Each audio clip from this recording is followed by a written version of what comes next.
السلام علیکم، آپ دیکھ رہے اردو پوائنٹ. میں اسداللہ خان وزیر آپ کو خوش آمدید کہتا ہوں. ناظرین، ملک پاکستان میں پچھلے عرصے سے تعصب بڑھتا جا رہا ہے، لوگوں میں نفرتیں بڑھتی جا رہی ہے اور تخریب کاری بڑھتی جا رہی ہے. ملک دشمن عناصر خصوصاً بھارت اس پر زور دے رہے کہ پاکستان میں تخریب کاری بڑھتی جائے، لوگوں میں نفرت پھیلتی جائے.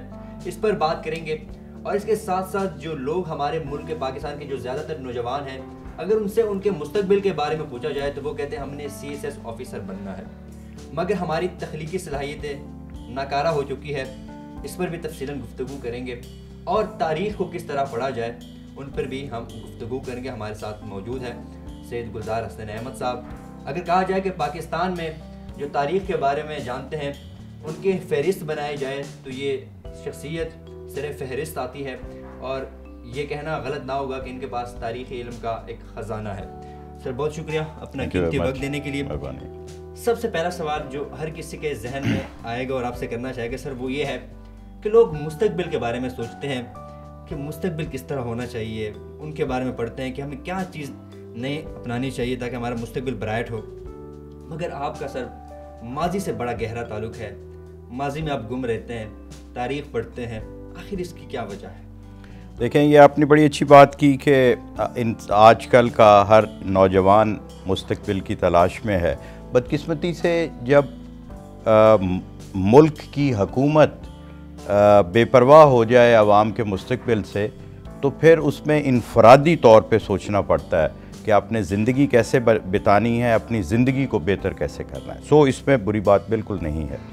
جہاں تک آپ کہہ رہے ہیں کہ ماضی سے جوڑا تاریخ، میرے نزدیک تاریخ جو ہے وہ اکاؤنٹس ہے، ایک روز نامچہ اس کو آپ کہہ لیں. جب سے انسان پیدا ہوا ہے وہ مختلف حالات میں کس طرح بیہیو کرتا ہے، مختلف حالات اس کی جبلت اور اس کی طبیعت اور اس کی نیچر کے اوپر کیسے اثر انداز ہوتی ہے، یہ ایک اکاؤنٹس ہے. کس کس زمانے میں انسان نے کیسے کیا اور کیا حالات ہیں جو انسان کو کیا کرنے پہ مجبور کرتے ہیں، اس کا نام آپ تاریخ دے سکتے ہیں. تو میں یہ سمجھتا ہوں کہ علوم میں جب تک آپ کا تاریخ پہ گہرا علم نہیں یا نالج نہیں، آپ زندگی اور انسان کو نہیں سمجھ سکتے، اور جب تک آپ زندگی اور انسان کو نہیں سمجھیں گے آپ بہتر طریقے سے زندگی نہیں گزار سکتے.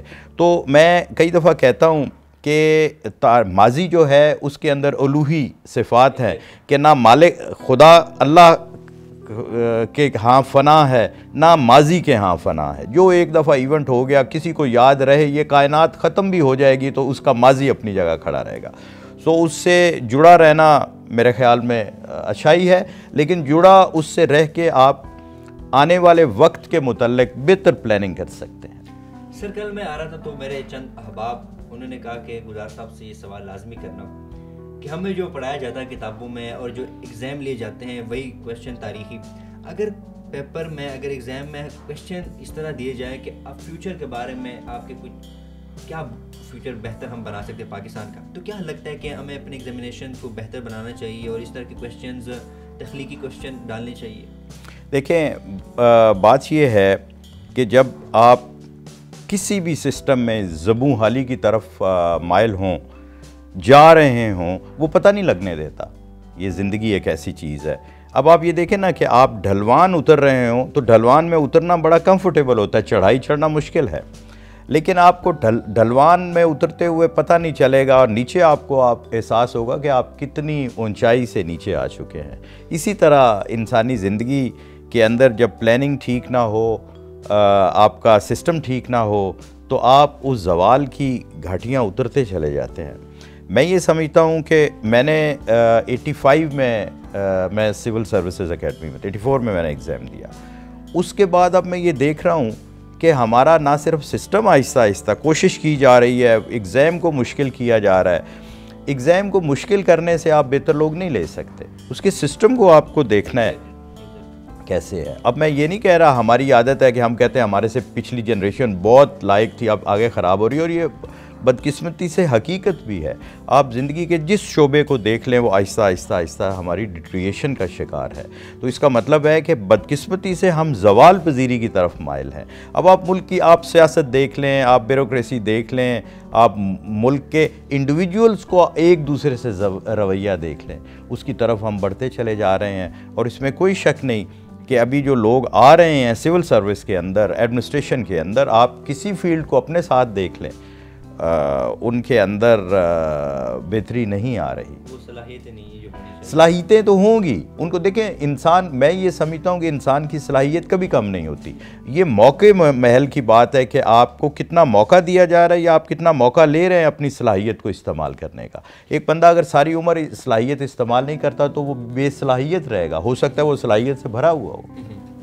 اچھا گلزار صاحب، جو آپ دیکھ رہے ہیں پچھلے چند دنوں میں بھی اور کئی سال ہو گئے یہ چلتا ہوا آ رہا ہے کہ ملک پاکستان میں نفرت بڑی پھیلائی جا رہی ہے، فرقہ وارانہ فسادات پھیلائے جا رہے ہیں اور اس کے ساتھ ساتھ تعصب بڑا پھیل رہا ہے. خاص طور پر یہ بلوچستان میں جو ہوا ہے، تو یہ بڑھتے ہوئے رجحانات کے بارے میں آپ کیا کہیں گے؟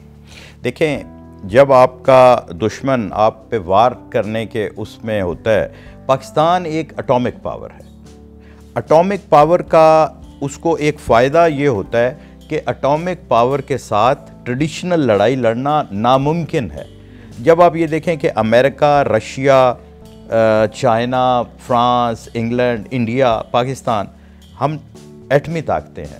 ایٹمی طاقت کے اندر لڑائی جھگڑا جب جنگ کی صورت اختیار کرتا ہے تو وہ میوچول ایشورڈ ڈسٹرکشن کی طرف جاتا ہے. اس میں کوئی گنجائش نہیں رہتی.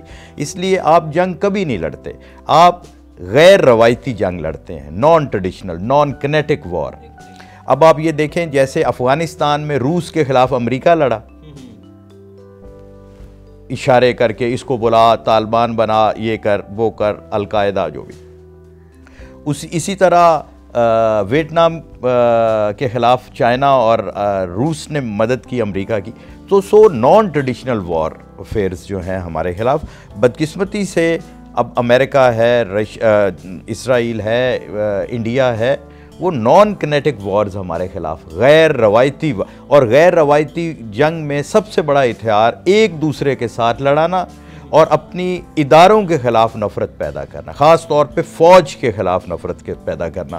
یہ میں پڑھ رہا تھا پچھلے دنوں گریک ایک کال، مجھے اب بھول گیا اس فلاسفر کا نام، کہ جب آپ یہ دیکھیں کہ آپ کی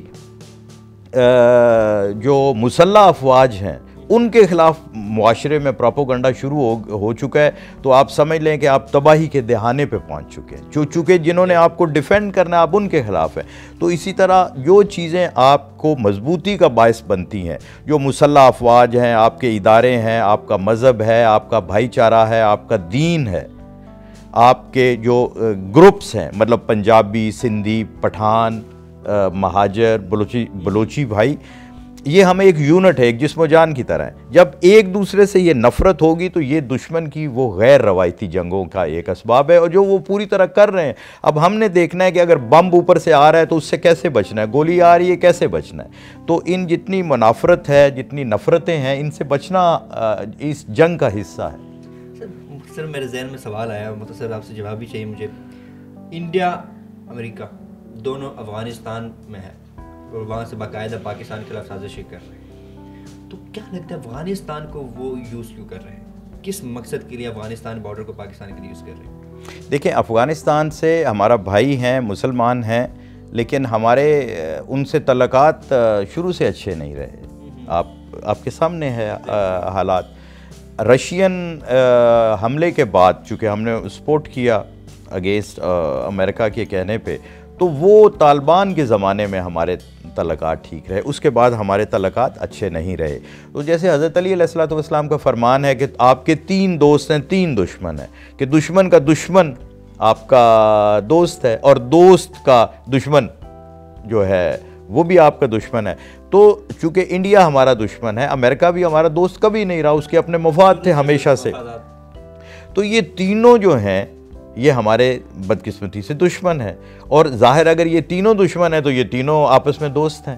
تو ظاہر ہے کہ انڈیا اپنی طرف سے نہیں کرے گا، چونکہ پاکستان کا ایٹمی طاقت اس کے سامنے ایک فصیل اور دیوار ہے، اور اس صورت میں وہ استعمال کریں گے افغانستان کو. اب ظاہر ہے افغانستان پہ تو ہم اٹامک اٹیک نہیں کر سکتے، تو وہ اس طرح انفلٹریشن اور وہ اس کو استعمال کر رہے ہیں. اسی صورت میں سوال ہے، آپ سیٹسفائی جو ہمارے جو وزیر خارجہ ہے وہ جواب دے رہے ہیں امریکہ کو ڈو مور کی پالیسی کو، بات سیٹسفائی کہ بالکل دو ٹوک جواب دیا جا رہا ہے؟ دیکھیں، دو ٹوک جواب دینا اچھا بھی ہے، دو ٹوک جواب دینا برا بھی ہے۔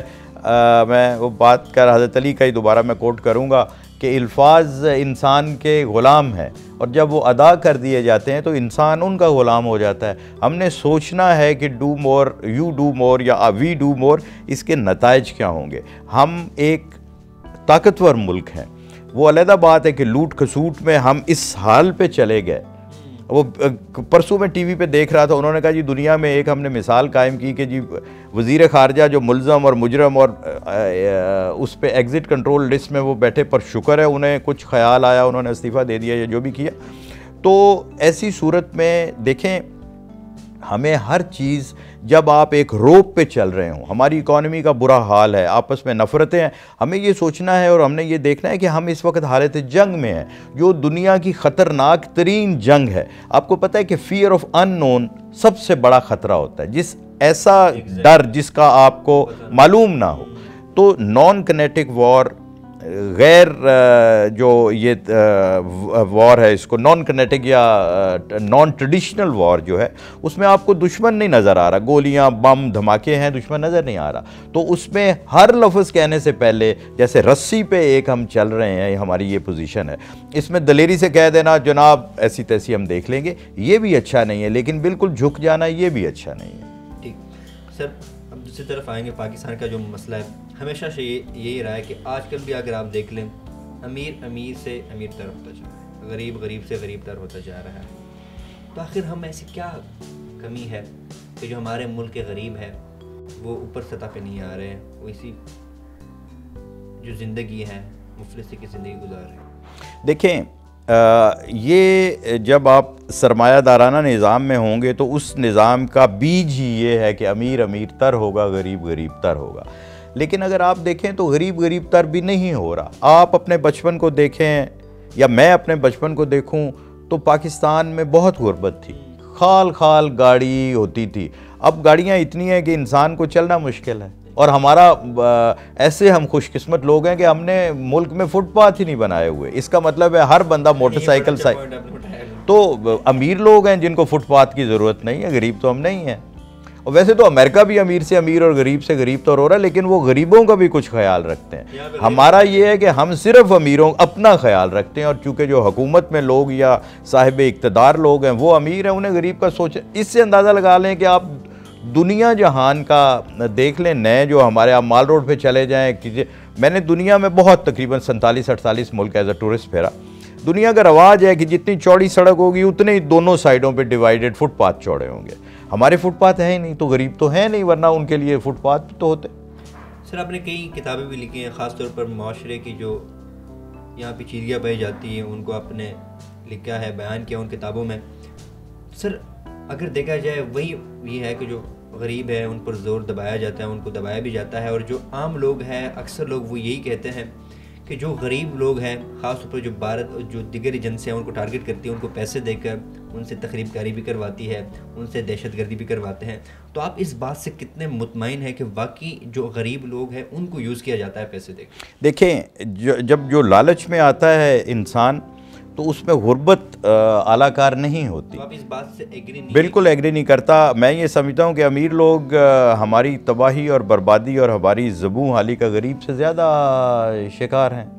میں آپ کو بتاتا ہوں، میرے کورس میٹ ہیں اور ہمارے لیے قابل فخر ہیں، ڈاکٹر امجد ثاقب، ریزائن کر کے اب وہ اخوت نام کی انہوں نے وہ بنایا ہوا ہے، جو اس وقت دنیا میں سب سے بڑا وہ ہے۔ بہت چھوٹے 10,000 سے وہ کیا اور اب وہ اربوں روپے کر رہے ہیں۔ وہ پچھلے دنوں ہم گفتگو کر رہے تھے تو انہوں نے کہا، very rightly he said it, انہوں نے کہا جی 99.5% سے زیادہ ہمارا ریٹ آف ریٹرن ہے، جن کو پیسہ دیتے ہیں غریبوں کو چکے وہ واپس کرتے ہیں۔ یہ سارا لوٹ مار کا بازار تو امیر کرتا ہے۔ وہ حضرت علی کا فرمان ہے کہ دولت کے نشے سے بچو، یہ ایسا نشہ ہے جس کو صرف قبر کی دیواریں اتار سکتی ہیں۔ تو جب آپ امیر ہوں گے، آپ کو دولت کی ہرس ہوگی، اس کو علاج صرف قبر ہے۔ سر، آپ سمجھتے ہیں مطلب کہ فطرت کا قانون ہے کہ جہاں پہ امیر ہوگا وہ لازمی غریب پر زور دے گا، ان پر ظلم کرے گا، تو اس کا کوئی حل نہیں ہے؟ دیکھیں، امیر نہیں، جو طاقتور ہوگا وہ ایسا کرے گا، یہ قانون ہے فطرت۔ ہمیشہ غریب اور جو جن کے پاس دولت نہیں ہے وہ ہمیشہ ظلم کا شکار ہوں۔ دیکھیں، بات یہ ہے کہ اس کمپٹیشن کے اندر جو کمزور ہوگا وہ غریب ہوگا، جو طاقتور ہوگا وہ امیر ہوگا۔ اگر ایک غریب طاقتور ہو جاتا ہے تو وہ ظالم بھی ہو جائے گا، امیر بھی ہو جائے گا۔ یہ اب ہمارے معاشرے کو، اب آپ یہ دیکھیں نا، دین کے اوپر وہ لے لیں، قرآن پاک یہ کہتا ہے، احادیث یہ کہتے ہیں، جناب رسالت مآب صلی اللہ علیہ وآلہ وسلم کا فرمان ہے، قرآن یہ کہتا ہے کہ آپ کی ضرورت سے جو، اے رسول یہ تجھ سے پوچھتے ہیں کہ اللہ کی راہ میں کیا دیں، انہیں کہہ دو جو کچھ تمہاری ضرورت سے زیادہ ہے۔ تو دین تو یہ سکھاتا ہے، اس کو آپ کیمونزم کہہ لیں، سوشلزم کہہ لیں یا کیپٹلزم کہہ لیں، دین یہ کہتا ہے کہ آپ ایک طریقہ کار کے ساتھ اپنی تقسیم کریں، آپ جو آپ کی ضرورت سے زیادہ ہے تو اس میں، وہ حضرت علی کا یہ ایک فرمان ہے کہ کوئی شخص امیر نہیں ہو سکتا جب تک کہ کسی غریب کا حق نہ مار لے۔ تو مطلب یہ ہے کہ اگر آپ کے پاس دولت ہے تو آپ کو اللہ نے وسیلہ بنایا ہے کہ آپ لوگوں کو اس کے اندر شیئر کریں۔ تو ہمارا چونکہ معاشرتی نظام کے اندر عدل نہیں ہے، تو جس کی وجہ سے جب عدل نہیں ہوگا طاقتور ظلم کرے گا کمزور پہ۔ سر آپ خود بھی سول سروسز میں خدمات دیے ہیں، آپ نے، آپ کر بھی رہے ہیں، کسی بھی نوجوان سے پوچھا، چاہے وہ ڈاکٹر بن رہا ہو، انجینئر بن رہا ہو یا پولیٹیکل سائنس کے اسٹوڈنٹ ہو، ان سے پوچھا آپ بننا کیا چاہتے ہیں، وہ یہی کہے کہ میں نے سی ایس ایس کے ایگزام دینے ہیں، ان کی تیاری میں لگا ہوں۔ آخر سی ایس ایس میں ایسا کیا ہے کہ لوگ اس کی طرف بڑھتے ہوئے؟ دیکھیں یہ بڑا خوبصورت آپ کا سوال ہے۔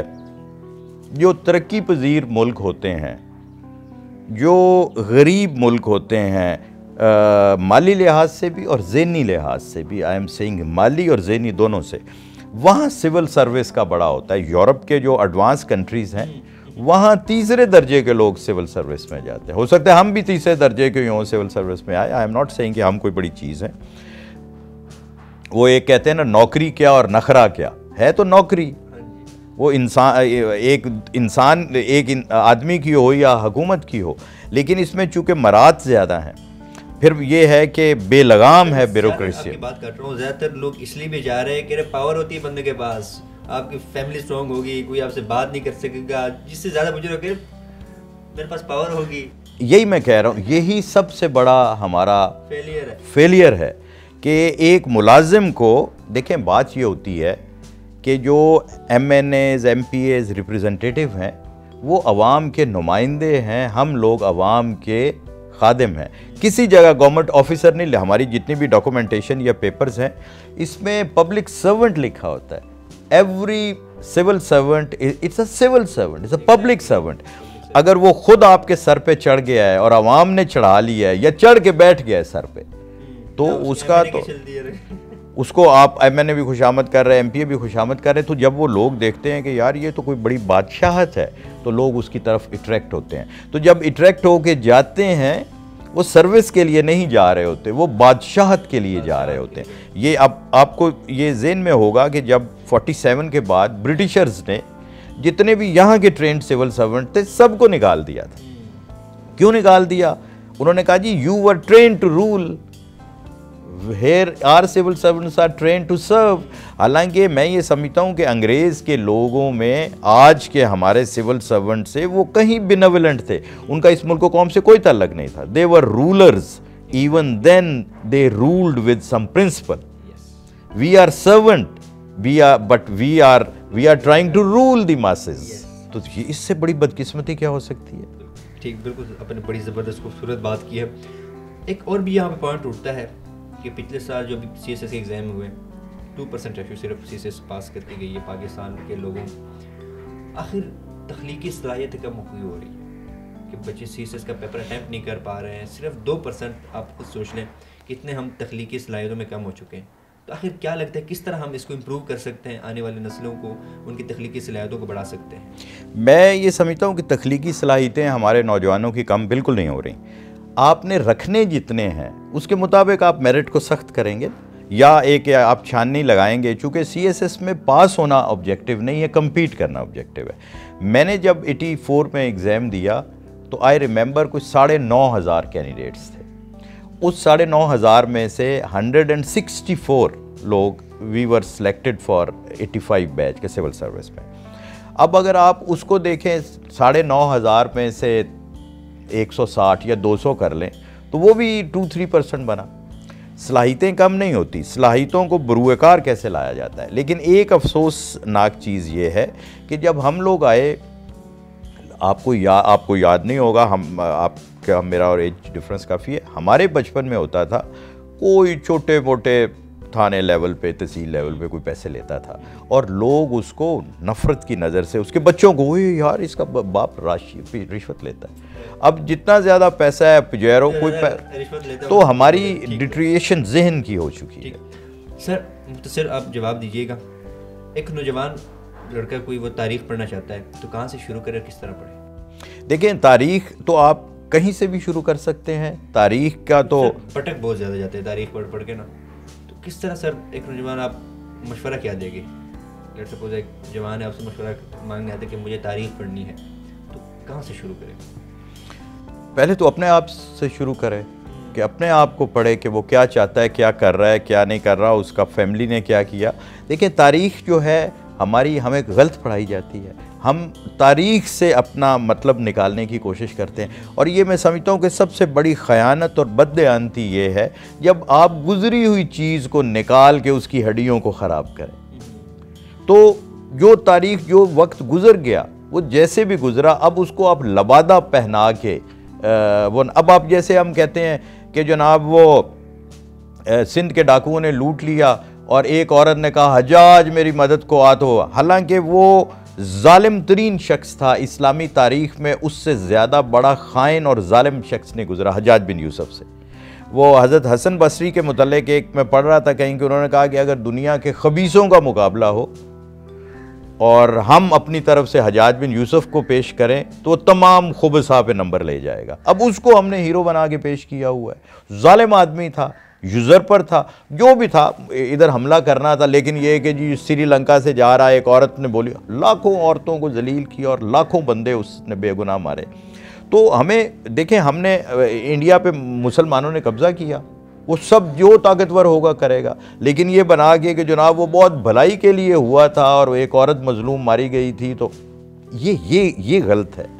ٹھیک سر، آخر میں آخری سوال ہے آپ سے مختصراً. سر پنجاب کی تاریخ، پنجاب کے بارے میں تھوڑا سا ہمارے ناظرین آپ سے پوچھنا چاہتے ہوں، شیئر کیجیے. دیکھیں یہ کہنا کہ پنجاب میں ریزسٹنس نہیں، اب جیسے وہ ہے، یہ جو دلیری ہے نا یا بزدلی ہے، یہ ٹائم باؤنڈ فینومنا ہے. آپ کا ذہن اگر ایک دم اڑ جائے تو آپ شدید دلیر ہو سکتے ہیں، وہی ذہن آپ کو گھبرا دے، آپ بزدل ہو سکتے ہیں. میں یہ سمجھتا ہوں کہ پنجاب کو اگر ہم دیکھیں تو پنجاب کے لوگوں نے بہت ریزسٹنس دی سب کانٹیننٹ کے اندر. پورس نے سب سے زیادہ ریزسٹنس دی الیگزینڈر کو. اس کے بعد گکھڑوں نے محمد غوری کا، ٹھیک ہے ہمارے آپ کہہ لیں کہ مسلمان تھے، ہمارے ہیرو ہیں، سب کانٹیننٹ کے حوالے سے دیکھیں، وہ پٹھان بھی نہیں تھا، ہی واز اے ترک، محمد غوری. اسی طرح تو وہ آئے، اس کی انکیمپمنٹ کے اندر گھس کے گکھڑ سر کاٹ کے لے گئے غوری کا. ریزسٹنس تھی. جسرت کھوکر کو میں پڑھ رہا تھا، یہ بھی پوٹھوہار کے علاقے کا، چونکہ ادھر سے آتے تھے، سب سے زیادہ اس نے ریزسٹنس دی جو بھی باہر سے آیا کرتا تھا.